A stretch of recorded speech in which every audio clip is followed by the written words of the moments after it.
How does the Pope, leader of a nation smaller than Central Park, outrank presidents of nuclear superpowers on Forbes' Most Powerful list? Simple. He wields something stronger than missiles or armies. It's moral authority over 1.4 billion people. But how does that make him so powerful? Let's break down the 4 pillars of his global influence. First comes his spiritual authority. Think of it as history's most powerful microphone. When the Pope speaks from St. Peter's Square or releases a teaching letter called an encyclical, his voice cuts through global noise. Take Pope Francis's 2015 climate letter, Laudato Si. It didn't just stay in churches.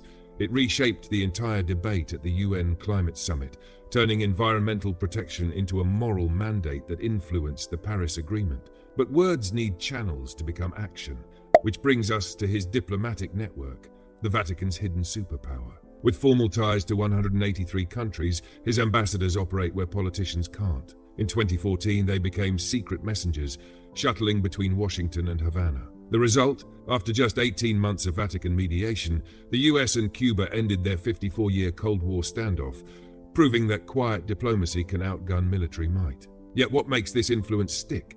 His cultural impact through radical compassion.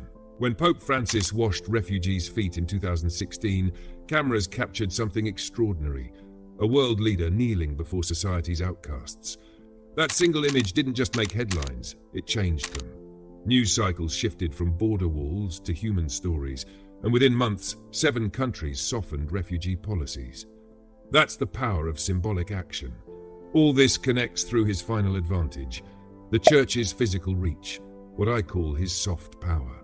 We're talking 220,000 plus schools, over 5,000 hospitals, and hundreds of thousands of Catholic churches across the globe.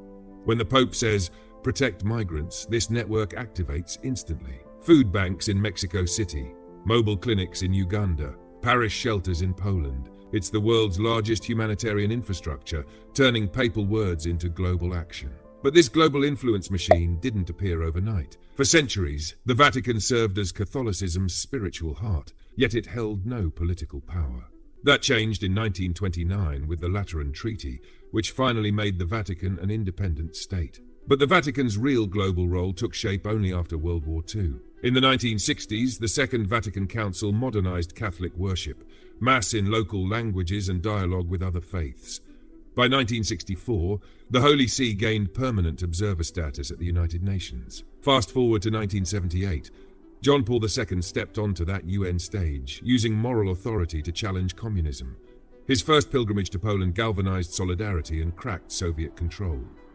Then in 2013, Pope Francis arrived with a fresh agenda: climate, inequality, and refugees.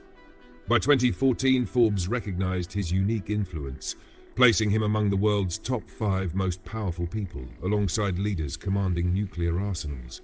Since then, he has never left the list's upper tiers. Now, as Pope Leo XIV inherits this legacy, all eyes are on him. Can the 267th Pope wield this toolkit to navigate tomorrow's crises?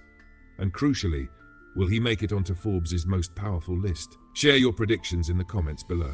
If you enjoyed this journey, subscribe for more untold stories. And don't miss our video on why Vatican City exists inside of Rome. Until next time, keep seeking stories that inspire.